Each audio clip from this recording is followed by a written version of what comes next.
기도하시고 마치심에 제자 중 하나가 여짜오되 주여 요한이 자기 제자들에게 기도를 가르친 것과 같이 우리에게도 가르쳐 주옵소서.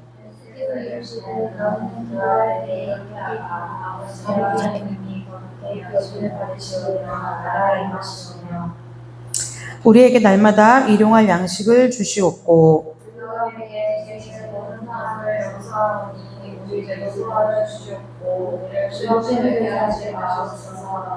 또 이르시되 너희 중에 누가 벗이 있는데 밤중에 그에게 가서 말하기를 벗이어 떡 3덩이를 내게 구워달라. 그가 안에서 대답하여 이르되 나를 괴롭게 하지 말라. 문이 이미 닫혔고 아이들이 나와 함께 침실에 누웠으니 일어나 네게 줄 수가 없노라 하겠느냐.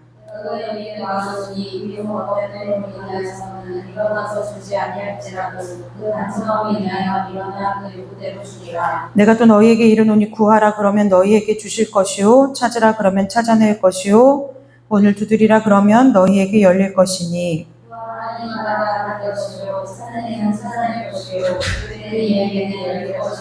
너희 중에 아버지 된 자로서 누가 아들이 생선을 달라는데 생선 대신에 뱀을 주며 함께 읽겠습니다. 너희가 악할지라도 좋은 것을 자식에게 줄 알거든 하물며 너희 하늘아버지께서 구하는 자에게 성령을 주시지 않겠느냐 하시니라. 아멘. 잠깐 기도하겠습니다. 하나님, 이 시간에 제자들이 주님께 구했던 것처럼 이 말씀을 붙들고 저희들도 주님께서 저희들에게 기도를 가르쳐 주시기를 원하오니 성령 하나님 이 시간 저희들과 함께하여 주셔서 깨닫게 하시고 가르쳐 주시며 하나님에 대하여 더 깊이 알고 하나님을 더 만나는 은혜의 시간 될 수 있도록 주님께서 함께해 주시기를 원하오며 예수님의 이름으로 감사하며 기도드리옵나이다. 아멘. 오늘 누가복음 11장 1절에서 13절 우리가 계속 주제를 살펴보고 있는데 오늘의 주제는 기도입니다. 기도. 기도 안 하는 사람 손 들어보세요. 청년들 기도합니까? 왜요? 전도사님 왜 얼굴을 자, 우리 오늘 기도에 대해서 생각해 볼 건데 늘 얘기하듯이 신앙이 건강한 것은 무엇이냐면 신앙은 성경에서 말하는 개념을 잘 정리해서 갖고 있는 것이 신앙의 가장 기본이고 가장 근본이라고 얘기를 했던 것 같아요. 자, 오늘 11장 1절 본문으로 바로 가보면 제자 중에 하나가 뭐라고 얘기했느냐면 우리에게도 기도를 좀 가르쳐달라 얘기를 해요. 예수님한테 부탁하는 거죠. 기도를 가르쳐 주십시오 라고 얘기해요. 그러면 우리가 이에 앞서 살펴볼 것은 제자들이 예수님한테 구할 것이 많이 있는데 왜 하필 많은 얘기 중에 많은 예수님께 할 수 있는 많은 부탁들 중에 기도를 가르쳐 달라고 했느냐는 거예요. 기도를 왜 가르쳐 달라고 했을까? 기도를 못해서? 아니면 무엇 때문에 기도를 가르쳐 달라고 했을까? 자, 우리 생각해 봅시다. 자, 기도를 하나님한테 가르쳐 달라고 해본 경험이 있는 분 한번 손 들어보세요. 목사님 알아요. 자, 우리가 가만히 보면 기도를 배우지 않아요. 네, 기도를 그냥 하면은 요즘 교회에서 기도를 어떻게 가르치느냐면 그냥 이제 뭐 내가 하나님 앞에 아뢰고 싶은 것들을 아뢰는 것이 기도입니다라고 가르치는데 성경은 오늘 분명히 우리에게 이 본문과 또 마태복음의 앞에서 그리고 또 주기도문을 통해서 우리에게 하나님께 어떻게 기도해야 되는지를 가르쳐 준다는 거예요. 그래서 성경에서는 뭐라고 하느냐면 금하는 기도가 있어요. 근데 그 금하는 기도는 어떤 거냐면 이방인과 같이 중언부언하는 기도예요. 그래서 이방인과 같이 중언부언하는 건 같은 말을 계속 되풀이하는 거다 뭐다 여러 가지 해석도 많고 얘기도 많지만 왜 하나님께서 이방인과 같이 중언부언하지 말라고 하느냐에 대해서도 우리가 오늘 함께 살펴보도록 하겠습니다. 어쨌든 주여 우리에게 기도를 좀 가르쳐 주십시오라고 제자들이 얘기했던 것은 뭐냐면 제자들이 예수님과 함께 지내며 보니까 예수님의 모든 능력이 어디에서 나오냐면 기도에서 나오는 걸 보았기 때문에 그래요.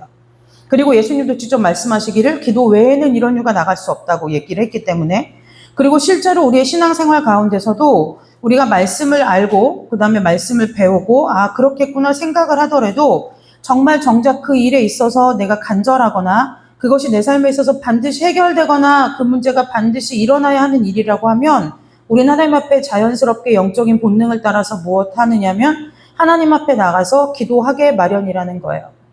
그래서 기도는 신앙생활에 있어서 더군다나 하나님을 믿는 우리 사이에 있어서는 뗄래야 뗄 수가 없는 거죠. 제자들이 하나님 어떻게 하면 기적을 베풀 수 있습니까? 하나님 어떻게 하면은 더 많은 병자를 고칠 수 있습니까? 라는 것을 얘기하지 않고 기도를 가르쳐 주세요 라고 했다는 거예요. 그러니까 예수님의 삶을 보니 예수님의 모든 능력의 비밀이 기도에 있는 것 같다는 거예요. 그래서 물어보니까 이제부터 2절에부터 13절 우리가 함께 읽은 본문까지가 예수님이 대답이에요. 제자들의 질문에 대한 예수님의 대답이 2절부터 13절까지인데 예수님이 처음 예수께서 이르시되 너희는 기도할 때 이렇게 하라면서 아버지여 라고 나오죠. 아버지여 라고 얘기하는 거예요. 오늘 이 설교 본문의 핵심이 뭐냐면 아버지여 이거예요. 아버지여가 핵심이에요. 주기도문의 첫 단어도 뭐냐면 하늘에 계신 우리 아버지여죠. 네, 원래 원어에 보면 하늘에 계신 이런 말은 없어요. 네, 단도직입적으로 바로 뭐 하냐면 아버지여라는 단어가 나와요. 우리가 매번 원어를 찾아서 해석할 필요는 없지만 이때 이 아버지라는 헬라어 원어를 보면 파테르라는 단어인데 이 파테르라는 단어가 아버지라는 뜻인데 이게 어떤 뜻이 있냐면 단순히 그냥 호칭을 말하는 게 아니라는 거예요. 네, 호칭을 말하는 것을 뛰어넘는 거죠. 그래서 어떤 거냐? 우리가 호칭, 나와 누군가 사이에 호칭이 있다는 것은 뭐냐면 나와 그 사람 사이에 관계가 있다는 거예요. 네, 관계가 없을 때는 호칭이 없어요. 그렇죠? 네, 예를 들어 이런 거예요. 남녀가 만났을 때도 처음에 만났을 때야 뭐 어때요? 그냥 누구씨 이름을 부르죠. 아무개씨 서로 이름을 부르다가 이 남자와 여자가 교제를 시작하기로 서로 하고 그 다음에 관계를 시작하게 되고 그 관계가 진전되다 보면 이제 이름을 뛰어넘어서 애칭이 생기든지 그러다가 이제 결혼을 하게 되면 정식적으로 부부라는 합법적인 관계 안에서 부부라는 서로의 호칭이 생긴다는 거예요. 그래서 누군가를 부르는 지칭하거나 호칭하는 호칭이 생겼다라는 얘기는 뭐냐면 그 사람과 내가 어떠한 관계성이 있다라는 걸 증명하는 거라는 거예요. 오늘 이때 이 아버지여라고 하는 이 호칭은 오늘 제자들에게 예수님께서 기도를 가르쳐 주시기 전에 제일 먼저 우리에게 던지는 질문이 뭐냐면 아버지여 이거예요. 이건 무슨 얘기냐면 이런 뜻이 있는 거예요. 너희가 너 나랑 무슨 관계가 있길래 너 나한테 기도하니? 지금 네가 누군지를 먼저 봐 이 얘기를 하는 거예요. 네. 네가 누군지를 먼저 봐 그 얘기를 하는 거예요. 그래서 기도는 있잖아요. 기도는 무엇을 말하고 얼마만큼 긴 시간 말하고 어떠한 문제를 말하느냐가 먼저가 아니라 기도의 가장 큰 핵심은 뭐냐면 누구에게 말하느냐가 제일 먼저라는 거예요. 그래서 기도의 가장 큰 핵심 중에 하나는 뭐냐면 나하고 아버지와의 관계가 지금 확실한지 이것이 시작점이라는 거예요. 그것이 시작점이 확실하지 않으면 문제는 어디서 벌어지느냐? 이방인과 같이 중원부원 기도하는 기도의 시작점이 된다는 거예요. 왜요? 이방에 있는 다른 신들은 그 신과 피조물 사이에 관계가 없어요. 아무 관계가 없는 거예요. 그저 내 소원과 내 문제를 해결해 줄 수 있는 능력 있는 사람, 이거 이상의 이런 신 종류 이상의 의미가 없는 거죠. 그런데 하나님을 믿는 우리들에게 있어서는 하나님이 처음부터 우리를 구원하신 이래로 하나님은 분명히 제일 먼저 하시는 일이 뭐냐면 하나님 예수 그리스도를 영접하면 제일 먼저 하시는 일이 뭐냐면 하나님의 자녀가 되는 권세를 주는 거예요. 그러니까 우리의 신분부터 변화시킨다는 거예요. 그래서 우리가 기도를 시작할 때 기도의 자리에 앉아서 제일 먼저 내 스스로 하나님 앞에 점검하고 묻고 나가야 되는 것은 오늘 내가 이 기도의 자리에 앉아서 내가 아버지의 이름을 부를 때 정말 그분이 내 아버지가 되시는 것을 내가 믿음으로 인정할 수 있는 관계가 먼저라는 거예요. 그래서 기도는 하나님 앞에 말을 많이 하거나 그게 아니라 제일 먼저는 내가 지금 내 아버지께 와서 아버지 안에서 지금 아버지와의 관계 안에서 기도를 시작하는구나 라는 인식이 제일 먼저라는 거죠. 자, 그럼 본문을 그래서 이제 보면은 내용은 다 똑같아요. 앞에 5절까지, 4절까지는 주기도문에 우리가 잘 알고 있는 주기도문이고, 이제 5절부터 13절까지는 예수님의 특징 중에 하나이죠. 비유로 설명을 하기 시작하세요. 그러면서 대부분 우리가 5절에서 8절까지 이 친구 얘기에 대한 비유를 할 때, 그리고 또 어쨌든 대부분의 이 기도에 대한 비유를 할 때 무엇을 초점을 두고 말하냐면 끝까지 받을 때까지 기도하면 응답받는다고 얘기해요. 끝까지 조르면 될 때까지 기도하면 응답받는다라고 얘기하는데요. 여러분, 응답을 받는 것으로 끝내는 기도는 신앙에 있어서 가장 어릴 때 하는 기도인 거예요. 가장 어릴 때 하는 거예요. 예를 들어 만약에 저기 지훈이가 있네. 지훈이가 엄마한테 계속 뭔가를 달라고 막 엄마 주세요 주세요 조르고 졸라요. 그러면 어떻게 되냐면 결국 줘요. 그쵸? 줘요. 근데 그 주는 것이 주는 것으로 끝나는 거예요. 근데 신앙이 자란다는 것은 무엇이냐면 이제 어떻게 하느냐면 하나님과의 관계 안에서 기도에 응답이 있느냐 없느냐가 우선이 아니라 하나님과의 그 관계 안에서 내가 평안 가운데로 들어가느냐 들어가지 못하느냐, 내가 하나님을 온전히 신뢰하느냐 신뢰하지 못하느냐의 문제로 귀결된다는 거예요. 그러니까 이 5절에서부터 8절의 이 비유의 말씀은 뭐냐면 친구도 그럴 판인데 하나님은 어떻게 하시겠느냐, 하나님이 안 주시겠느냐가 핵심 포인트라는 거예요. 그래서 기도할 때 우리의 초점이 계속 어디로 맞춰져 있어야 되느냐면 응답이 아니라 하나님에 맞춰져 있어야 된다는 거예요. 자, 우리가 9절에서부터 이제 10절 말씀 우리가 거의 외우는 사람이 많죠. 구하라, 찾으라, 두드리라. 이 말씀 다 많은데 우리가 잘 아는데 이 말씀의 원어대로 해석하면은 헬라어나 원문을 주석할 때, 주해할 때 가장 중요한 것 중에 하나가 뭐냐면 시제예요, 시제. 시제가 뭔지 이제 지금 공부하는 사람들은 알겠는데 이게 지금 현재 명령형이라는 거예요. 이 현재 명령형이라는 것은 뭐냐면 지금이다 라는 뜻이 아니라 계속 하고 또 하고 해야 된다는 얘기예요. 잘 이제 이해하고 들으세요. 우리가 이 땅을 살아가 하나님의 자녀로서 구원받고 살아가면서 천국에 들어가는 그날까지 우리가 평생 할 수밖에 없는 일이 뭐냐면 구하고 찾고 두드리는 일이에요. 네, 왜냐하면 삶에 있어서 기도하지 않으면 살 수 없는 문제들이 계속 생겨요. 하루에도 수십 번 생기고요. 생각으로 치자면 수천 번이고요. 내가 아마 일평생 이 땅에 살아가는 동안에 평생 너 하나님 앞에 뭐 하다 왔니 하면 구하다 찾다가 두드리다 왔어요. 이 얘기를 해야 될 정도로 우리 삶에 있어서 이 구하고 찾고 두드리는 문제는 어떤 날은 하고 어떤 날은 안 할 수 있는 문제가 아니라는 거예요. 성경은 우리가 어떠한 삶을 이 땅에서 살아갈지 이미 알고 있죠. 그래서 이것이 원래 원어에 충실하게 해석한다면 이런 뜻이에요. 계속 구하라, 계속 찾아라, 계속 두드려라 라고 얘기해요. 그러면 우리는 한국인의 정서상 계속이라고 하면 뭘 생각하냐면 근면성실을 생각해요. 끊임없이 하는 거, 지치지 않고 끊임없이 하는 거. 그래서 많은 설교를 이 본문 가지고 할 때 어떻게 해석하느냐면 그래서 뭐 하냐면 하나님이 이제 열릴 때까지 두드리면 되고 찾을 때까지 구하면 되고 뭐 이렇게 설교를 하는 거예요. 그런데 원래 원래 이 본문의 핵심은 뭐냐면 끈기가 아니라 왜예요, 왜? 왜예요, 왜? 우리 안에 그런 생각이 들지 않나요? 왜요, 왜? 왜 계속하라고 하는 거지? 왜 계속하라고 하는 거지? 이걸 생각해 봐야 된다는 거예요. 우리가 이걸 왜 계속할 수 있는 거죠? 우리가 지금까지 생각해 볼까요? 청년들도 생각해 보지만 지금도 기도하는 문제들이 있지만 우리가 기도한다고 해서 하나님이 다 구하는 걸 다 그대로 주지 않으세요. 찾을 것을 다 찾게 하시지 않아요? 두드릴 때마다 열리지 않아요. 어떤 것은 두드리고 손이 피투성이가 되게 두드려도 열리기는커녕 오히려 더 굳게 잠겨서 이 문제가 나를 거부하나?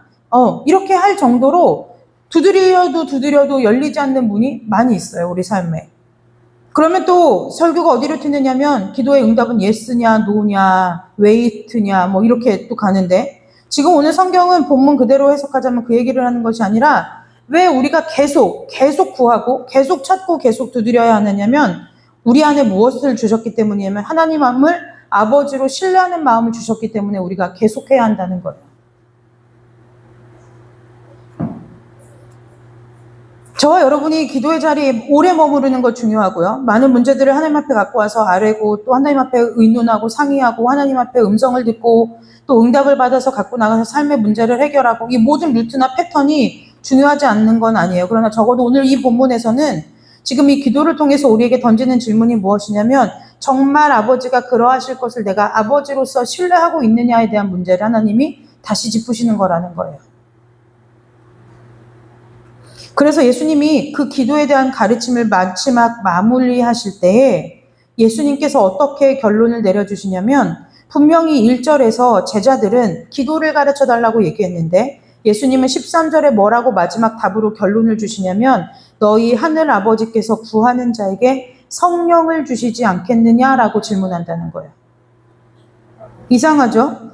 우리가 늘 하나님, 오늘 마찬가지예요. 제자들도 마찬가지고 오늘 우리도 마찬가지고 하나님 앞에 기도를 나아갈 때 하나님, 제자들은 기도를 가르쳐 주십시오라는 제목을 가지고 나아갔고 오늘 저와 여러분의 일상의 삶의 문제들을 가지고 기도의 자리에 나아갈 텐데 오늘 예수님께서 우리에게 주신 이 말씀은 무엇이냐면 하물며 너희 하늘 아버지께서 구하는 자에게 성령을 주시지 않겠느냐는 거예요.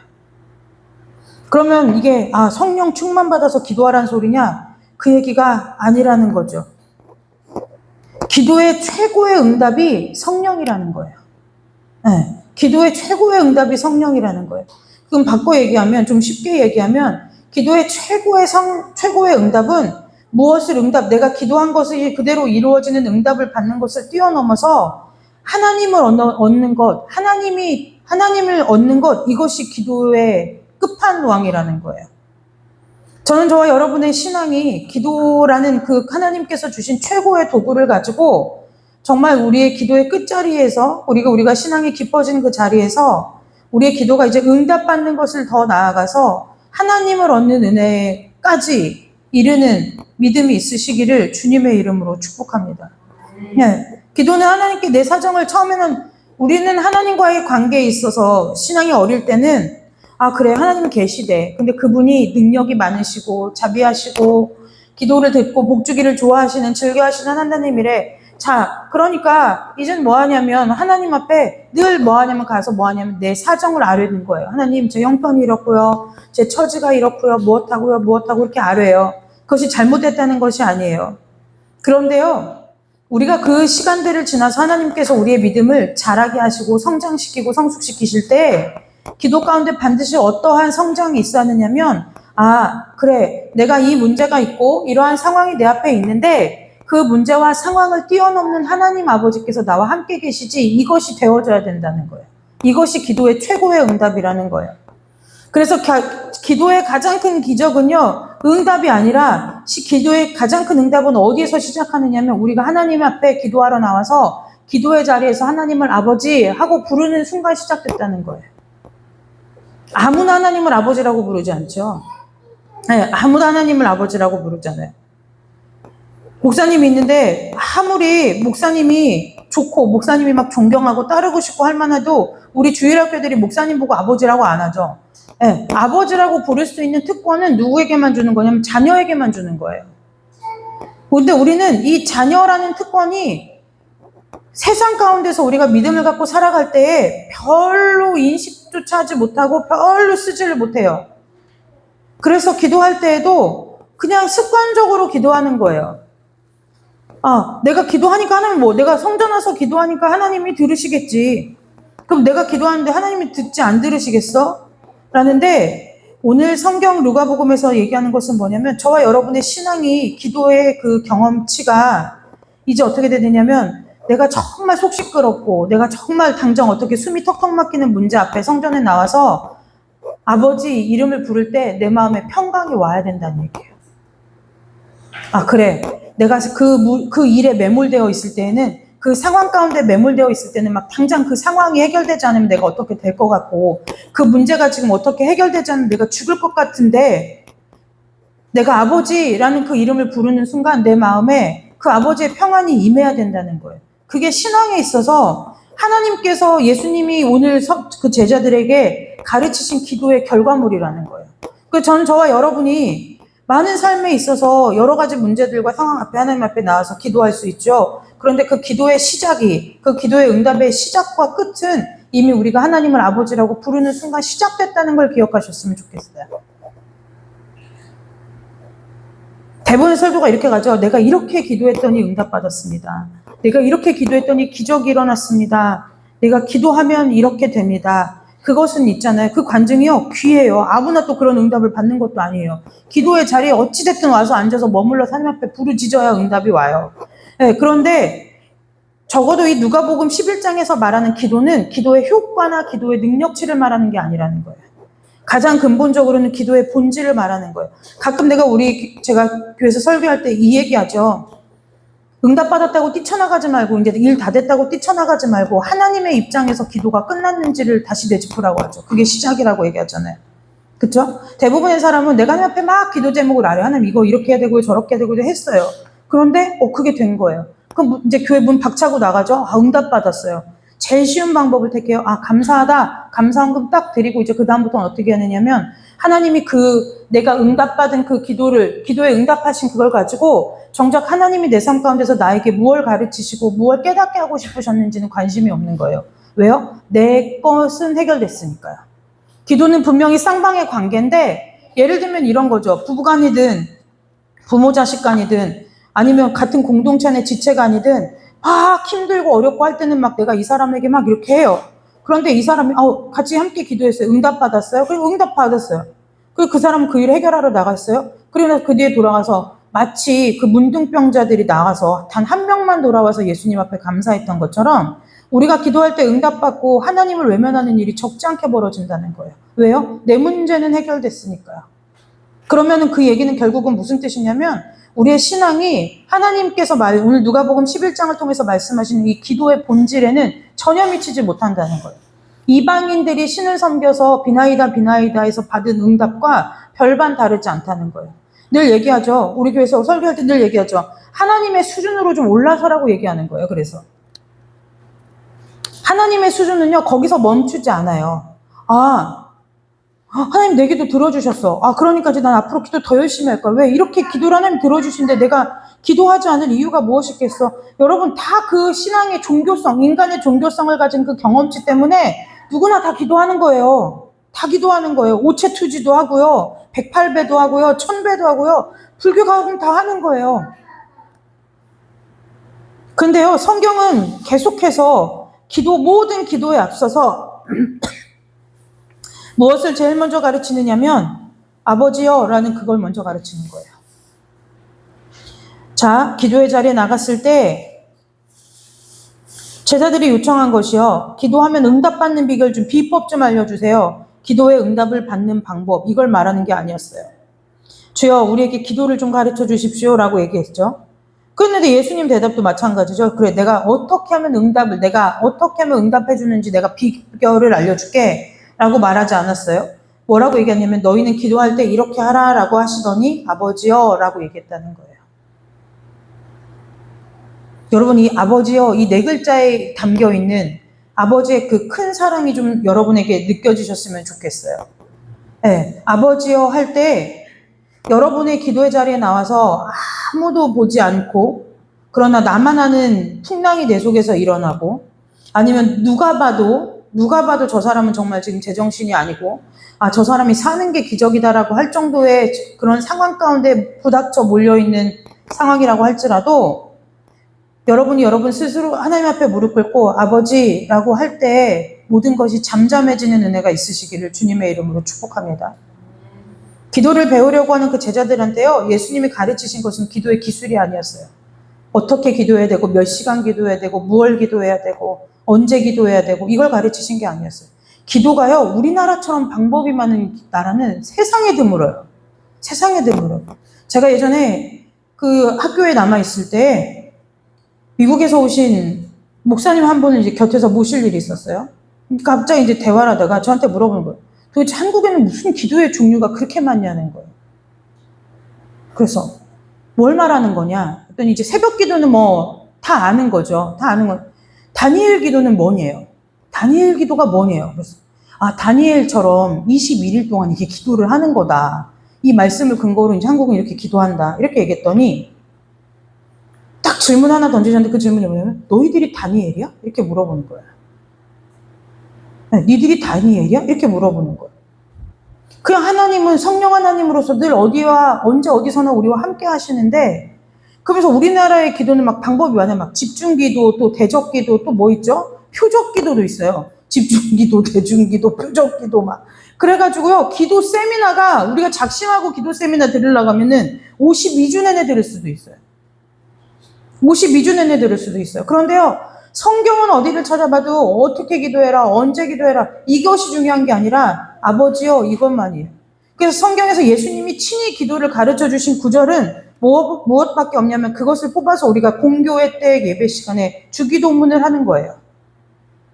우리 아무 생각 없이 그냥 주기도문을 그냥 주저리 외우잖아요. 그런데 그게 아니라 예수님이 친히 가르쳐 주신 기도라는 거예요. 사도신경하고 좀 다르죠. 사도신경은 초대교회에서 서로 이런 거예요. 초대교회 핍박이 심하니까 서로 비밀 암호를 나누듯이 암호. 그러면 이제 이 사람이 그걸 하는 거예요. 그 신앙의 고백을 하는 거죠. 그래서 지금 지금 주일학교 아이들이 하는 새로운 사도신경은 나는 이렇게 시작하죠. 나는. 그게 왜냐면 나의 신앙을 고백한다기 하기 때문에 나는이 들어가는 거예요. 나는 전능하신 하나님, 천지의 창조주를 믿습니다. 이것이 초대교회에서 내가 그리스도인입니다라고 하는 교회 공동체 안으로 들어올 수 있는 마스터 키였다는 거예요. 너 진짜 믿니? 그런 기도 고백이 있니? 하면 이 고백을 해야 교회 공동체 안으로 들어올 수 있었다는 거예요. 근데 이건 그러니까 사람이 신앙의 고백을 어쨌든 만들어낸 거지만 주기도문은 달라요. 성경 66권을 전체를 봤을 때 예수님이 친히 기도에 대해서 말씀하신 것은 이렇게 기도해라라고 기도의 실예를 보여주신 것은 이 주기도문밖에 없다는 거예요. 그래서 이 아버지여라는 말이요. 더 깊은 뜻이 있어요. 자, 이게 무슨 뜻이냐면 이런 거예요. 이때 시대적인 좀 배경을 보자면 여러분들이 잘 아시는 바와 같이 이스라엘 사람들은 하나님의 이름을 잘 못 불렀어요. 그래서 야훼, 여호와라는 이름이 있음에도 불구하고 여호와라는 이름을 감히 부를 수 없어서 그저 하나님을 지칭하려고 하면 아도나이 정도로 표현을 했다는 거예요. 네, 하나님의 이름을 부를 수가 없었어요. 그런데 그런 시대를 사는데 그런 시대에 예수님이 하나님을 뭐라고 불러요? 아버지라고 부르는 거예요. 네, 하나님을 아버지라고 부르는 거예요. 그러니까 제자들이 우리는 그냥 원래 우리는 자녀된 권세를 받았으니까 아버지가 별일이 아닌데 예수님이 아버지요 하니까 이제 제자들은 의아하겠죠. 저 사람 예수님 우리 스승님은 누군데 하나님을 아버지라고 부르지? 이게 이상한 거예요. 그런데요 거기서 예수님이 한수 더 떠요. 뭐냐면 야 나 봤지? 이런 느낌이에요. 야 나 봤지? 내가 지금 하나님 아버지라고 부르는 거 봤지? 들었지? 내가 너희들도 아버지라고 부를 수 있게 해줄게. 너희들도 이제 아버지라고 불러. 이 얘기를 하는 거예요. 이 얘기를 하는 거예요. 그러니까 이거는 그냥 우리가 지금 아버지 하는 이 아버지하고는 느낌이 다른 거예요. 그러니까 우리는 요즘은 현대 심리학이 교회 안으로 들어오다 보니까 또 뭐라고 얘기했느냐면 나는 아버지가 안 계셔가지고 유복자로 태어나가지고 아니면 나는 또 아버지가 일찍 돌아가셔가지고 아니면 나는 또 아버지가 막 굉장히 많은 상처를 주셔가지고 아버지의 사랑을 나는 받기가 어렵다 알 수 없다. 그런데 여러분 그건 요새 나오는 얘기. 옛날에 우리 권사님들 세대나 우리 할머니들 세대의 믿음을 가지신 분들은 그보다 더한 지경에 살았어도 예수님이라고 하면 하나님 아버지라고 하면은요 목숨 걸고 사랑했다는 거예요. 그러니까 그건 자꾸 현대 교회에서 요즘 교회에서 우리가 경계해야 될 것이 뭐냐면 자꾸 뭐냐면 이유를 만들어내는 거예요. 그럴듯하게 합리화를 시키는 거죠. 들으면 그럴싸하거든요. 어렸을 때 내 아버지는 좀 그랬어. 어렸을 때 맞아. 나도 저 집 아버지 같은 아버지를 만났으면 좀 하나님 사랑을 좀 일찍 깨달을 수는 있어요. 그런데 그 깨닫게 하시는 그 범위와 넓이도 하나님이 주장하시는 거라 내가 더 좋은 사람을 만났다고 해서 아니면 더 나쁜 사람을 만났다고 해서 그것이 하나님 앞에 문제가 될 수는 없다는 얘기를 하는 거예요. 그래서요 예수님이 본문으로 돌아오자면 그래서 예수님이 뭐라고 하느냐면 아버지요 라고 하면서 뭐라면 너희들도 아버지라고 불러 이 얘기를 하는 거예요. 내가 지금 하나님을 아버지라고 부르는 것처럼 제자들에게 너희들도 아버지라고 불러도 돼. 아버지라고 불러. 아버지 이러면서 기도해봐. 이걸 가르친 거예요. 그러니 그때 예수님 앞에 제자들이 기도를 가르쳐달라고 했던 그 제자들이 얼마나 기절 축풍할 일이었겠느냐는 거예요. 우리가 그 권세를 갖고 있다는 걸 기억하셔야 돼요. 우리가 그 권세를 기억하셔야 돼요. 마치 이런 거랑 똑같아요. 요즘은 그런 일이 흔치 않겠지만 저희 할아버지 세대만 해도 두 집 살림하는 집이 흔했죠. 그러면 예를 들면 이런 거예요. 예를 들어 저는 정식 조강지처 부인한테 태어난 자녀고 제 밑에 배다른 이복동생이 있다고 치자고요. 근데 이복동생은 눈치밥을 먹어가면서 눈치를 보면서 같은 아버지인데 나는 당당하게 아버지라고 부르는데 얘는 아버지라고 못 부르는 거예요. 눈치만 보고. 그러는데 어느 날 제가 얘한테 가서 야, 너 왜 그래? 내가 허락해 줄 테니까 너도 이제 나 있을 때도 아빠한테 아빠라고 불러도 돼. 이 얘기를 하는 거예요. 이 얘기를 하는 거예요. 그러니까 우리가 우리는 그냥 기도의 자리에 앉아서 너무 당연하게, 왜 당연하게 아버지라고 할 수 있느냐면 성령 하나님이 우리 가운데 계시기 때문에 아버지라고 할 수 있는 거죠. 너무 당연하고 쉽게 아버지라고 부르는 그 이름이 이 시대의 그 제자들에게서는 감히 부를 수 없던 이름이었다는 거예요. 그러니까 아버지요 라고 기도하라고 하는 이 말을 들었을 때 제자들이 느끼는 이 마음의 감동은 지금 우리가 심정적으로도 헤아릴 수 없는 일이라는 거예요. 근데 이것을 우리가 어떻게 알 수 있느냐면요, 기도의 자리에 앉아서 하나님 앞에 나아갔을 때 나의 신분을 확인하면 느낄 수 있어요. 그래서 하나님은 뭘 얘기하시냐면 너의 신분이 뭐냐? 아담한테 하나님 물으시죠. 너 어딨냐? 너 지금 누구냐? 이거 물으시잖아요. 그러니까 하나님 앞에 우리가 하나님을 인격적으로 만난다는 것은요, 막 뭔지 알죠? 내들 얘기하잖아요. 필름 돌아가고, 막 필름 돌아가 눈물 콧물 막 다 빼고 이것이 아니라 하나님 안에서 내가 하나님의 자녀로 변화된 신분을 인식하기 시작하는 것, 그때가 시작이라는 거예요. 그래서 기도의 시작은 어디냐면요, 우리의 신분이 바뀐 사실이고, 기도는 크게 큰 틀에서 보자면 관계가 먼저라는 거예요. 그래서 전 저와 여러분의 신앙 가운데 하나님이 내 아버지 되시는 이 하나님과의 관계가 그 어느 누구보다도 친밀하고 그 어느 누구보다도 단단하게 아무도 끊을 수 없는 단단한 관계로 세워지는 은혜가 있으시기를 주님의 이름으로 축복합니다. 기도하셔야 돼요. 여러분 기도하세요. 근데 여러분 기도하고 계시면 아실 거예요. 하나님이 내가 이 문제를 갖고 기도했는데 이 문제는 해결된 건 아니에요. 그런데 분명히 내 마음에 평안이 있거나 하나님이 다른 것들로 하나님께서 채우시고 응답하시는 경험들을 우리 모두가 다 한두 번씩은 경험한 적이 있을 거예요. 그것만 보아도 우리가 그것을 하나님께로부터 온 응답을, 내 뜻대로, 내 원대로 되지 않았으니까, 응답이 안 왔네. 그것이 아니라, 하나님이 내게 주신 것이 평안이고, 하나님이 내게 주신 것이 내가 기도한 문제에 대한 시선의 변화라고 한다면, 왜 하나님은 나에게 그 문제를 내가 구했던 방법대로 주시지 않고, 나의 마음과 생각을 변화시키는 방법을 나에게 허락하셨을까를 짚어봐야 된다는 거예요. 그래야 신앙의 지경이 넓어지죠. 그래서 기도의 깊이는 얼마나 오래 기도했느냐로 결정되는 것이 아니라 하나님을 얼마나 가깝게 누리고 사느냐로 결정되는 거예요.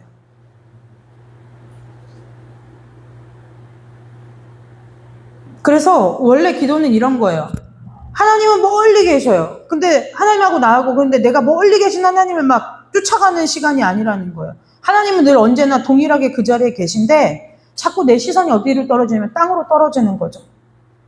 내 문제에 떨어지고 내 상황에 떨어지고 내 처지와 형편에 떨어지고 다시 눈을 들어서 하나님을 보는 것, 이것이 기도의 은혜라는 거예요. 저는 여러분이 기도했더니 응답받았으면 좋겠어요. 여러분이 기도할 때 하나님 앞에 아렸던 문제들이 좀 해결됐으면 좋겠고요. 때로는 여러분이 기도할 때 기적도 좀 일어났으면 좋겠어요. 왜요? 우리 삶에 반드시 필요하거든요. 네, 반드시 필요해요. 그러나 거기서 거기서 머무르는 신앙은 되지 않았으면 좋겠어요. 왜요? 머무를 수가 없어요. 왜요? 하나님과의 관계에서 시작된 기도는요, 아무리 큰 응답이 오고 아무리 큰 기적이 일어나도 거기에 머물러 좋아할 수가 없어요. 왜요? 내가 알거든요. 이만큼의 은혜를 받을 만한 사람이 내가 아니라는 걸요. 내가 알아요. 나한테 하나님이 이렇게 기적을 베푸실 만한 사람이 되지 못한다는 걸 내가 알거든요. 하나님이 왜 나에게 이런 기적을, 하나님께서 왜 나에게 이런 응답을 받게 하셨지? 라는 것에 있어서 내 스스로가 의문이 돼요. 물론 내가 하나님의 자녀인 것도 맞고 그렇지만 늘 하나님께서 어떻게 해요? 내가 생각했던 그 이상으로 응답해 주시는 그것을 볼 때 이제 우리가 기도에 더 깊은 지경으로 나아갈 수 있는 거예요. 어떠한 지경이냐면 하나님, 내가 뭐라고 이렇게 응답해 주신 거예요? 하나님, 내가 무엇이길 하나님께서 나에게 이런 은혜를 베풀어 주신 거예요? 이것에 대한 궁금증이 내 자신 안에서 생기거든요. 그래서 제가 늘 우리 성도들한테 하는 얘기가 뭐냐면 기도 응답받았으면 그때부터가 진짜 기도 시작이라고 얘기하는 거예요. 엉덩이 떼지 말라고, 기도의 자리를 끊지 말라고 얘기하는 것이 무엇이냐면 그것이 반드시 뭐예요? 응답이라는 그 어떠한 본질이 아니라 부수적인 은혜에서 반드시 어디까지 가야 되냐면 기도의 본질까지 나아가야 되기 때문에 그래요. 여러분, 저는 여러분들이 제대로 기도를 누리는 사람들이 되었으면 좋겠어요. 기도를 누리세요. 기도를 일로 여기지 마시고 기도를 누리라고요. 그 기도를 누리려면 하나님을 아버지라고 부를 수 있는 것이 얼마나 내게 큰 은혜인지가 누려져야 누려지는 거예요. 되게 신기하죠? 이제 이 말하고 정리하고 우리 기도할 건데요. 자, 보세요. 우리가 신앙생활 할 때 처음 시작은 어디냐면 다 너나 내나 다 구원을 받은 거에서 시작하는 거예요. 근데 구원을 교회에서 계속 뭐라고 가르치면 구원은 은혜라고 가르쳐요. 그러면 성경에서 말하는 은혜의 뜻은 내게 능력도 없고 내게 그럴 만한 자격도 없고 조건도 없네. 외우겠죠? 교회 모시박히도록 들어서. 그런데 거저 받는 것이 은혜라고 얘기해요. 근데 신앙생활을 쭉 하면 할수록 자꾸 뭐하냐면 회의감이 들어오는 거예요. 왜 그럴까요? 은혜로 시작했는데 영으로 시작했는데 자꾸 육으로 가요. 봉사도 내가 하는 것 같고 헌신도 왜냐면 내가 하지 누가 해요. 나한테 맡겨진 일을 내가 하지 누가 하냐고요. 근데 문제는 뭐냐면 내 마음 가운데서 이게 은혜로 여겨져야 되는데 자꾸 뭐냐면 일로 여겨지는 게 문제라는 거예요. 일로 여겨지는 게 문제죠. 그런데요, 왜 그럴까요? 은혜로 시작한 일이 왜 자꾸 내 일로 마치고 내 열심으로 맞춰지느냐면 은혜가 은혜되게 하는 가장 키워드는 뭐냐면 내가 하나님을 아버지라고 부를 수 있는 그 관계가 확실한 게 은혜예요. 그러니까 그것이 흔들리면 그것의 기초가 단단하지 않으면 나머지의 신앙의 길을 걸어가는 동안 내가 뭐냐면 나 스스로 하나님은 나를 그렇게 안 봐요. 하나님은 나를 동일하게 자녀로 보는데 그 신앙의 길을 걸으면서 수많은 그 하나님과의 시간을 보내는 동안에 나 스스로 누가 뭐라고 하지 않고 사단도 나를 정죄하지 않는데 나 스스로 내가 종이 됐다가 어떤 날은 자녀가 됐다가 어떤 날은 하나님의 신부인 것 같다가 어떤 날은 하나님의 노비인 것 같다가 계속 혼자 누가 혼자 그러냐면 나 혼자 그러고 있다고. 나 혼자. 그게 왜 그러냐면 관계가 확실하지 않아서 그러는 거예요. 관계가 확실하지 않아서 그러는 거예요. 연애를 오래 한 사람들이 둘 중 하나죠. 결혼을 하거나 헤어지거나. 왜 그럴까요? 관계의 불확실성이 지속되기 때문에 그래요. 우리 몇 년 연애했는데 왜 결혼 안 해? 남자가 자꾸 밀어요. 그러면 자꾸 싸우죠. 그러다 헤어져요. 왜 그럴까요? 관계가 불확실하거든요. 하나님과의 관계도 마찬가지예요. 기도할 때에도요. 첫 단추는 뭐냐면 하나님하고 나하고 지금 하나님이 나에게 어떠한 응답을 주셔도 내가 아버지로서 하나님을 믿고 갈 수 있느냐, 이것이 나에게서 다져져야 된다는 거예요. 자, 예를 들어 볼게요. 목사님하고 이제 그 시티 촬영을 하러 올라갔어요. 가기 전에 하나님 저한테 이런 마음을 주셨어요. 무슨 말을 들어도 당황하지 말아라. 그 얘기는 곧 무슨 얘기예요? 결과가 좋지 않을 것이다. 근데 목사님한테 얘기하면 좀 미리 심란할 것 같으니까 얘기 안 하고 나 혼자 그냥 기도하고 갔어요. 나 혼자 기도를 하고 갔어요. 아니나 다를까? 역시 하나님 그럴 때는 응답을 잘해주죠. 아주 정확해요. 그래서 가보니까, 패시티 보니까 뭐 화려해요. 거의 꽃이 피었어요. 근데 제가 당황하지 않았어요. 교수님, 어떡해요? 항암하지 말자. 네, 그러고 왔어요. 이런 치료가 있고 이런데, 뭐 효과도 없는 거 뭐 하지 말자. 그랬어요? 그랬는데요. 어쨌든 저는 그래서 네 하고 이제 내려온 거예요. 내려오는데요. 감사하죠. 감사한 거예요. 뭐가 감사한지 몰라요. 아무튼 감사한 거예요. 네. 왜 감사할까요? 하나님이 얘기하신 대로 됐잖아요. 하나님 말씀하신 대로 된 거예요. 그러니까 자, 정리합시다. 내 안에 어떤 문제가 와도 하나님의 말씀이 이렇게 말했어요. 불이 너를 삼키지 못하고 사르지 못하고 물이 너를 삼키지 못한대요. 그러니까 문제가 오면 저게 나를 삼킬만 하려고 오는 건가 보구나. 문제의 크기는 가늠이 되죠. 저게 나를 사를 만큼이겠구나. 근데 뒤에 하나님의 약속이 있어요. 불이 너를 사르지 못할 거야. 물이 너를 침몰치 못할 거야. 자, 보세요. 침몰치 못할 것의 말귀를 잘 알아듣는 게 기도의 은혜예요. 침몰치 못할 것이라는 것은 물속에서 허우적될 수 있다는 얘기예요. 물속에서 허우적될 수도 있고 불 속에서 꺼져가는 것 같을 수도 있다는 거예요. 근데 결국은 뭐냐면 결국에는 그 물이 나를 죽이지 못할 거다. 불이 나를 태워 죽이지 못할 거라는 얘기지 아무 일도 없을 거라는 얘기가 아닌 거예요. 그러니까 근데 하나님과의 관계가 명쾌한 사람들은, 분명하고 확실한 사람은 하나님이 그래 나를 죽이시지 않는다고 했어. 그러니까 어떤 상황이 나한테 와도 잠시 잠깐 실망하고 넘어지고 자빠지고 할 수 있지만 이것이 끝인 것을 알아요. 죽지 않는다는 걸 안다는 거예요. 그 문제가 나를 어떻게 하지 못한다는 걸 안다는 거예요. 그런데 하나님과의 관계가 온전하게 딱 세워지지 않은 사람은, 복음 위에 세워지지 않은 사람은 어떻게 되느냐? 하나님 묻는 거죠. 불이 나를 사르지 못한다며요. 근데 막 지금 불이 나를 거의 태울 것 같은데요? 예전에 목사님이 저랑 교제할 때 이렇게 얘기했어요. 저를 가스라이팅 한 거죠. 자, 내 얘기를 잘 들어. 사랑하는 건 뭐냐면 오빠가 팥으로 메주를 써갖고 와가지고 이걸 된장을 만들 수 있다고 해도 믿는 거래요. 저한테 그랬어요. 그래서 제가 뭐라 했냐면 이렇게 5글자로 말했어요. 웃기고 있네. 제가 그랬어요. 팥으로 메주를 어떻게 쓰냐? 제가 그랬어요. 그 어떻게 된장을 만드냐? 말도 안 되는 소리 하고 있어. 제가 이렇게 얘기했어요. 근데요, 이제 목사님의 말은 목사님이 인간이기 때문에 진리가 아니에요. 그런데 하나님의 말씀은 하나님께서 설령 팥으로 메주를 써서 된장을 만들 수 있다고 해도 그게 진리인 거예요. 왜냐면 물이 변화해 포도주가 되거든요. 죽은 나사로가 썩은 내가 풀풀 나도 살아서 나오거든요. 그렇기 때문에 하나님의 말씀이 진짜예요. 그래서 불이 나를 사르지 못하고 물이 너를 침몰치 못한다는 얘기는 우리가 분명히 물속에 빠져서 허우적거릴 거란 얘기예요. 그러니까 하나님은 우리의 낙심에 대해서 뭐라고 하지 않아요. 우리가 실망하고 주저앉는 일에 있어서 하나님이 우리를 징벌하거나 정죄하지 않는다고요.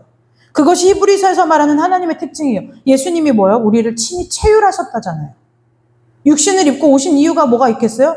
니들이 얼만큼 고통스러운지를 친히 안 해봐도 아시는 분인데 친히 해보신 거잖아요. 그러니까 우리가 기도할 때 무엇이 왜 아버지여가 첫 번째 되냐면 아버지여 부를 때 빨리 점검들을 해야 돼요. 뭘요? 오늘 지금 아버지가 나에게 어떠한 형태로 말씀하고 응답하셔도 내가 그걸 아멘으로 받을 준비가 되었는가를 점검해봐야 된다는 거예요. 제가 정말 한 10여 년 가까이 거의 제가 생각했을 때 병원에 정신과에 갔으면 중증도 우울증이라고는 했었을 정도의 시간들을 사역에 있어서 좀 깊은 고를 보낼 때가 있었어요. 근데요, 그때 저를 붙든 거는 저는 그때 기도도 안 했어요. 할 수가 없었어요. 기도가 안 나오니까 못 하겠더라. 기도 안 했어요. 찬송이요? 여러분, 진짜 전 우리 교회 식구들한테 그런 이상한 위로를 하지 말라고 가르치는데요. 정말 심령이 퍽퍽해 보세요. 찬양이 어디 나와요? 찬양이 나올 수가 없어요. 아무 생각도 없는데요. 찬양이요? 안 불렀어요. 못 불렀어요. 여러분, 기도하고 찬양이 안 될 정도면 말씀은 아예 귀에도 안 들어오고 눈에도 안 들어와요.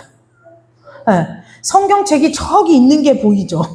저기 내 성경책이 저기서 먼지가 폭폭 쌓여가고 있구나는 보이는데 내가 그 성경책을 펼쳐서 열어서 읽고 살아야 되겠다는 둥, 아니면 성경 말씀을 오디오로라도 들어야 되겠다, 일체의 생각이 하나님과의 관계에서는 안 들어요.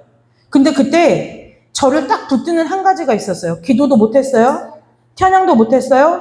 설교 말씀을 예배 자리 가서 예배 들어도 예배가 안 드려지는 거예요. 은혜가 안 되는 게 아니라 목사님이 설교를 잘 못하고 이걸 떠나서 내가 마음이 안 되니까 예배가 안 드려지는 거예요. 그게 뭐 했냐면 소율이 어렸을 때인데, 소율이 어렸을 때 유아실에 짱 박혀서 들어가고 소율이랑 둘이 맨날 뒹굴뒹굴거리고 놀았어요. 근데요, 그때도 제가 흔들리지 않고 저를 붙들고 간 사실이 하나 있어요. 팩트가 하나 있었어요. 그 팩트가 뭐냐면 내가 모양새가 이래도, 내가 지금 종교인의 성도의 구실을 못해도 나는 하나님의 자녀다. 이것이 나를 이끌고 갔어요. 네, 그것이 이끌고 갔어요. 저는 오늘 이 은혜가 여러분에게 있었으면 좋겠어요. 여러분, 종교적 열심히 더한 사람도 있어요. 네, 타고나길 하나님을 열성적으로 섬기는 사람도 있고요. 어떤 사람은 제가 교회 다니는 애였어? 이런 사람도 있어요. 네, 이런 사람도 있어요. 예전에 목사님이 목회하다가 저한테 이렇게 했어요.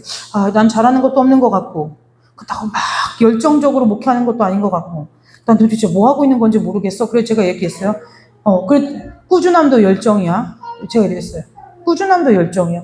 목사님이 큰 위로를 받고 막 그 설교 준비하는 책상에다가 막 꾸준함도 열정이다. 막 이게 써놨어요. 꺼놨어요. 근데 제가 위로해 주려고 한 말이 아니라 제가 옆에서 본 목사님의 모습은 늘 하나님의 말씀에 있어서는 성실해요. 네. 그래서 아무리 오늘 같은 본문을 가지고 예를 들어 오늘 3번의 예배를 드리면 목사님은 3번의 설교가 다 달라요.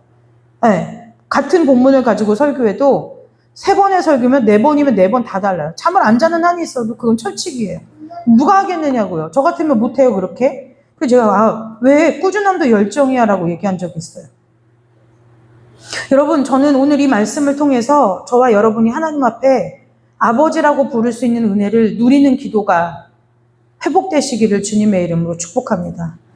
네, 여러분 잘 생각해 보세요. 내가 정말 다급하고 내가 정말 위급에 처해 있고 내가 정말 인생에 있어서 급한 일이 있을 때 내 사정을 누구에게 털어놓고 누구에게 먼저 설명하는가 보면 내가 마음에서 가장 가까이 여기는 사람이에요.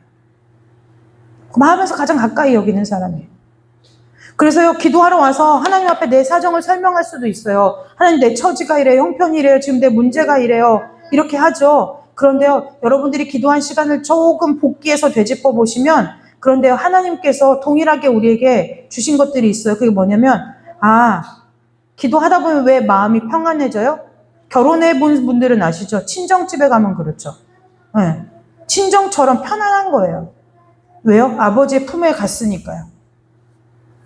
그래서 저는 저와 여러분의 기도가 하나님 아버지의 이름을 부를 때 모든 풍랑이 잔잔해지는 은혜가 있으시기를 주님의 이름으로 축복합니다.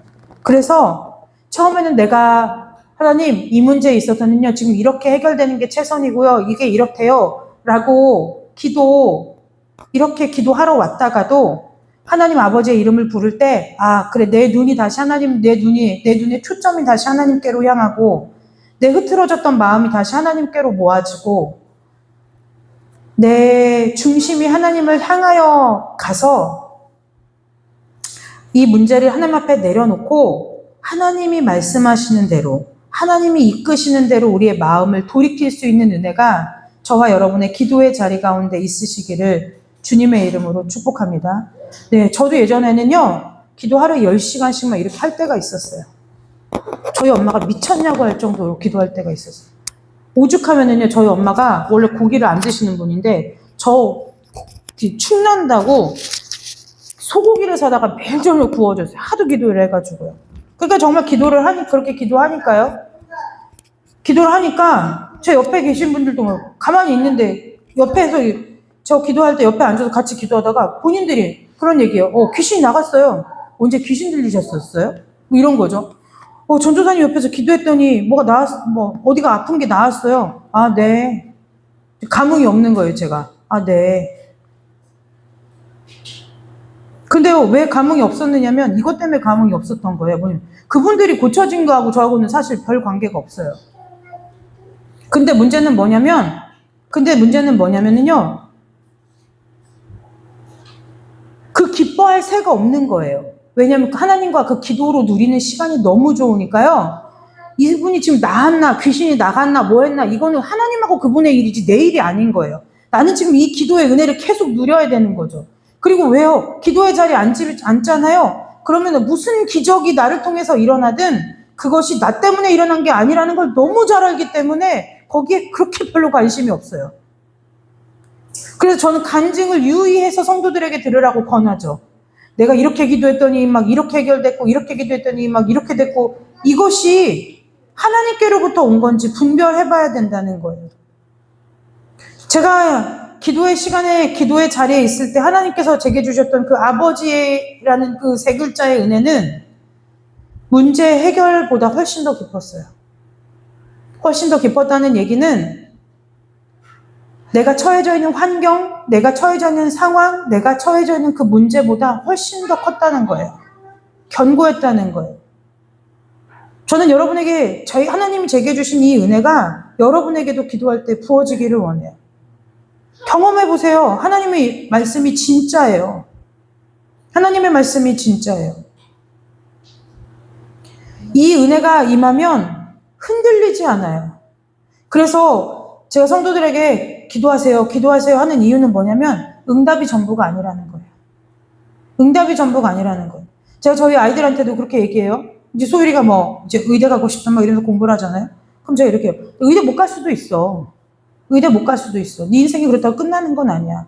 하나님이 너의 삶 가운데 무수하게 많은 가능성을 갖고 있어. 다만 네가 지금 이 시간에 하나님이 허락하신 시간 안에서 너가 한번 하나님 안에서 최선을 다해서 해보는 거야. 그리고 하나님 앞에 그걸 예물로 드리는 거지. 그리고 그 예물을 하나님이 어떻게 쓰실지는 하나님 손에 달려있어. 라고 얘기해요. 이제 지난 주일에 이 얘기하고 우리 기도할 건데요. 지난 주일에 이제 담일이가 두 번째 다윗을 보고 왔는데 지금 다윗 아리에 빠졌어요. 다윗이 너무 좋대요. 그래서요, 아침에 저보고 학교에 갈 때 일어날 때 다윗 OST를 틀어달래요. 아침마다 그래서 다윗 OST를 틀어요. 뭐가 좋니? 아, 엄마 빛을 따라 너무 좋다는 거예요. 엄마 빛 하니까 막 하나님이 뭐라 매일 극장을 가대요. 그래서 못 간다. 비싸다. 네, 그랬어요. 하루 종일 그 노래를 그래요. 그러다가요, 거기에 나오는 무슨 또 다윗의 엄마가 부른, 다윗의 엄마와 다윗이 부른 그 노래가 하나 있어요. 그 노래를 듣더니요, 엄마, 저 주여, 주여 하는 소리가 예수님 그 십자가 그 소리 같지 않아? 막 이러면서 아무튼 감흥에 빠져 있어요.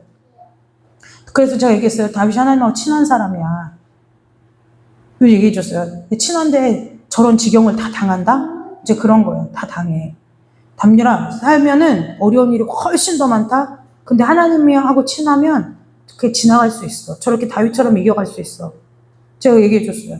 여러분, 왜냐면 우리는 다윗과 같은, 우리 늘 얘기해요. 다윗과 같은 믿음 달라고, 바울과 같은 믿음 달라고 막 얘기해요. 그런데요, 여러분 그 믿음을 여러분들이 달라고 구했기 때문에 하나님께서 저와 여러분에게 상황과 문제를 펼치시는 거예요. 문제를 펼치시는 거예요. 우리 청년들한테 기도하죠. 자, 이제 뭐 결혼을 앞두고 직장을 앞두고 기도할 때요. 하나님 앞에 기도하기 시작하죠. 왜 우리가 하나님 앞에 기도한다는 것은 하나님이 그 일을 행하실 수 있는지 없는지를 우리 삶 가운데 보이시겠다는 거예요. 그럼 하나님이 보이심을 믿고 기도하면서 뚫고 나가야 되는 거죠. 여러분, 오늘은 아버지를 좀 불러보세요. 다시 생각해 보세요. 하나님 아버지가 내게 어떤 의미가 있지? 그분이 내게 누구지? 제가 2년 전, 저희 아빠가 벌써 돌아가신 지 지금 횟수로 2년째 되는 것 같은데요. 어제 소일이가 저한테 물어봐요. 엄마는 할아버지 안 보고 싶으세요? 안 보고 싶어. 제가 그랬어요. 아, 진짜 안 보고 싶어요.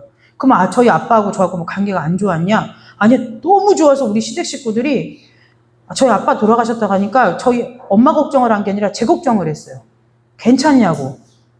그랬는데요. 아무튼 장례식 때도 저희 목사님이 장례 예배를 인도해야 되는데 우리 목사님이 너무 울어가지고 입관 예배를 못 드렸는데 제가 너무 감사한 거예요. 너무 감사한 거예요. 아빠의 기도를 그대로 들으시고 그냥 그렇게 천국으로 인도해 가신 하나님도 너무 감사하고, 네, 하나님 어떻게 이렇게 한 사람의 인생을 이렇게 하나님이 예쁘게 아름답게 마치게 하실 수 있지? 이게 또 감사한 거죠. 그리고 났는데요. 이걸 어떻게 제가 말로 설명을 못해요. 네, 그립지 않냐. 문득문득 생각은 나요. 그런데 그게 슬프거나 괴롭지 않다는 거예요. 제가 그러면 굉장히 효녀냐? 그렇지 않아요. 그런데 막 그런 후회가 없어요. 아, 더 해드릴 걸. 뭘 못했네. 이 후회가 없는 거예요. 어떤 생각이 제 안에 있느냐? 아, 하나님이 모든 것을 적당하게 때를 따라 아름답게 하셨구나. 그 생각이 드는 거예요. 그러니까 그 모든 한계가 하나님이라는 울타리 안에 있을 때 우리가 평강을 누리는 것처럼 오늘 여러분 이 시간에 기도할 때요. 아버지를 좀 불러보세요. 아버지, 여러분에게 어떤 분이시죠? 하나님 아버지요.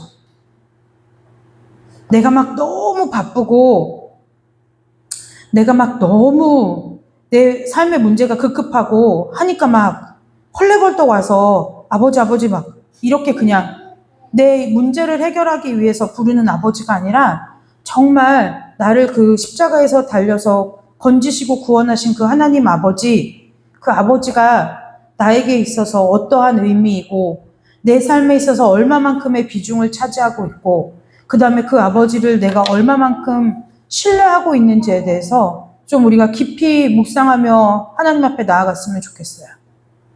아버지, 여러분의 아버지는 지금 살아계십니까? 살아계시죠. 내가 죽은 아버지 취급을 하는 거죠.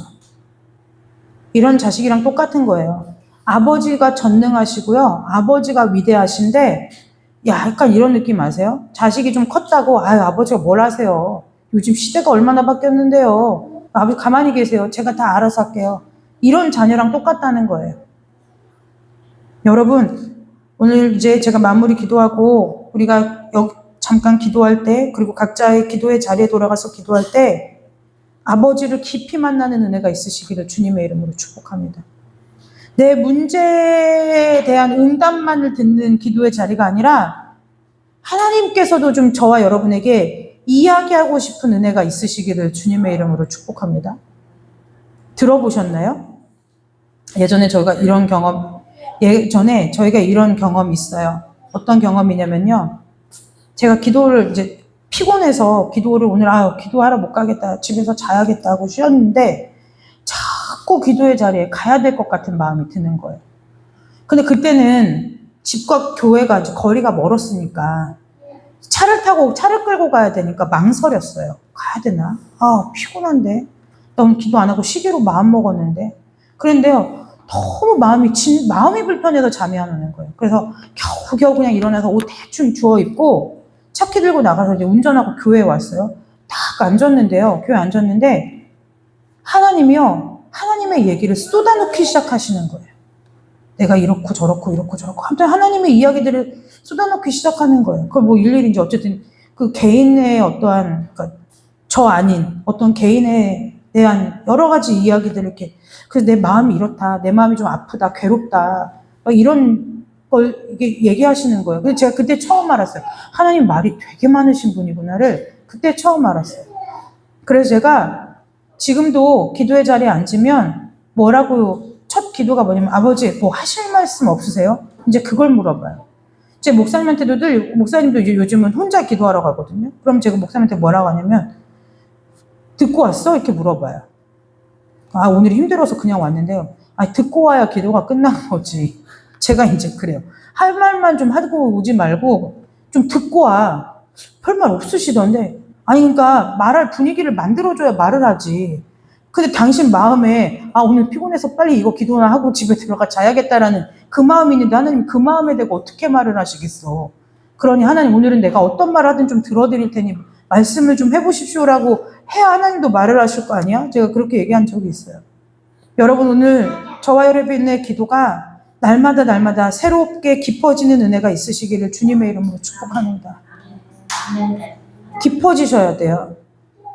왜 그런 줄 아세요? 기도가 매일 다람쥐같이 쳇바퀴 돌듯이 기도와 부르짖고 응답받고 부르짖고 응답받고 부르짖고 응답받으면 무슨 일이 일어나냐면 기도가 일이 돼버려요.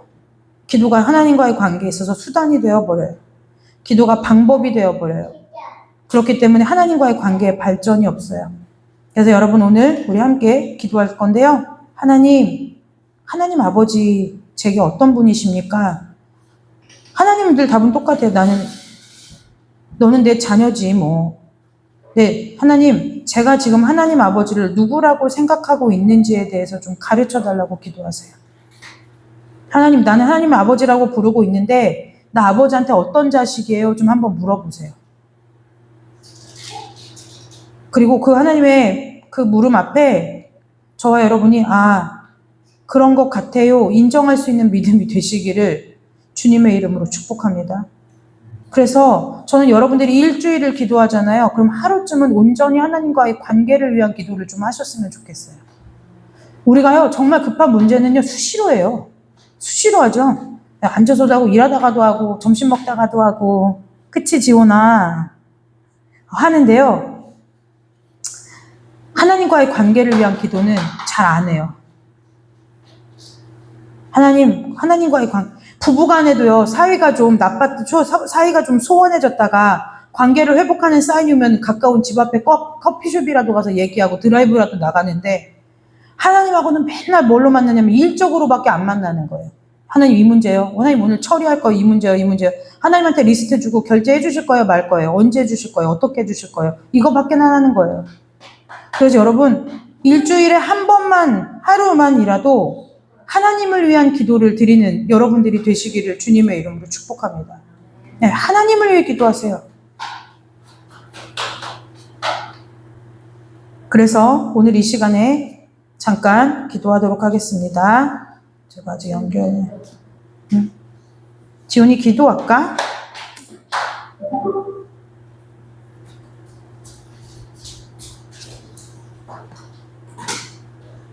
스피커가 늦게 켜지는군요. 기도하세요. 정말 기도해보세요. 여러분의 기도의 깊이가 달라질 거예요. 시간을 정해놓고, 날을 정해놓고, 하나님, 오늘은 하나님과 나 사이에 우리 둘만의 대화를 좀 해보세요. 하나님과 여러분들 사이에 그 둘만의 대화가 깊어져야 기도가 깊어질 수 있어요. 그래서 오늘 이 시간에 잠깐 오늘은 이 시간에는 하나님, 지금 하나님하고 내 사이가 어때요? 이걸 좀 기도하고 갔으면 좋겠어요. 네, 오늘 전파의 장애가 심합니다.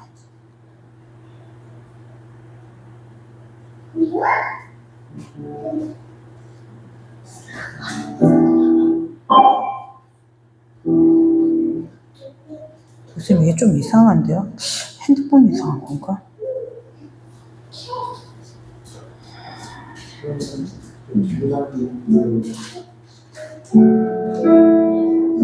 네, 이 시간에 잠깐 기도하도록 하겠습니다. 하나님,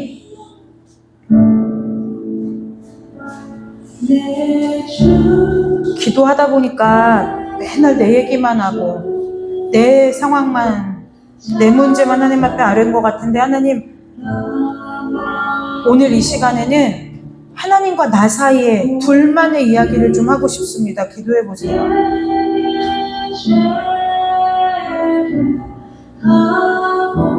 목사님, 조명 꺼주세요.